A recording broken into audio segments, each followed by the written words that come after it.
And Clyde Edwards-Helaire, man, he ran terrible against the Raiders. I will give them props. The Raiders played pretty good defense against, one of the better offenses in the NFL and probably the best quarterback in the NFL. So it was just surprising to see CEH bust, especially when they had a bad game on offense but still put up, 32 points? So I haven't seen the snap numbers. It did seem to me that in these situations where they were strictly pass protecting, even though Clyde Edwards-Helaire is a good pass catcher, that they had Darrell Williams in there quite a bit just simply for his blocking ability. And I think that kind of makes sense, with Clyde Edwards-Helaire being as small as he is. So, I don't know if there's anything to that. I'll have to see the snap numbers, when they come out tomorrow, but I thought that was interesting, and maybe a note that he has the capability to get a lot of receptions, but maybe in negative game scripts, which we rarely see the Chiefs in, he may not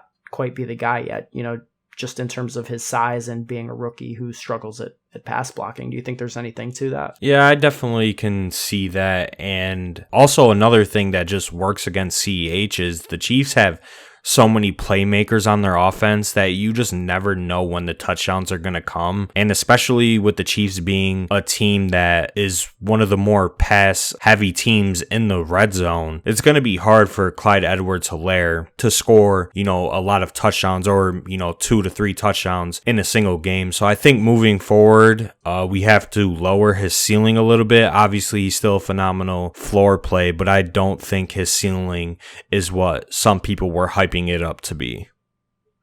I would actually take the opposite stance on that. I think that he's more of a ceiling play at this point, like a strictly tournament type play, similar to the way that we look at Tyreek Hill, where even Tyreek Hill, who was, pretty clearly underpriced on this slate, isn't going to be garnering a ton of cash game ownership because, you never know when it could go to Watkins or Kelsey or Hardman or CEH. And I think that might be the case with Edwards-Helaire too. Even though his usage was good, only 10 attempts in a negative game script, but still had the 8 targets, had the touchdown taken off the board.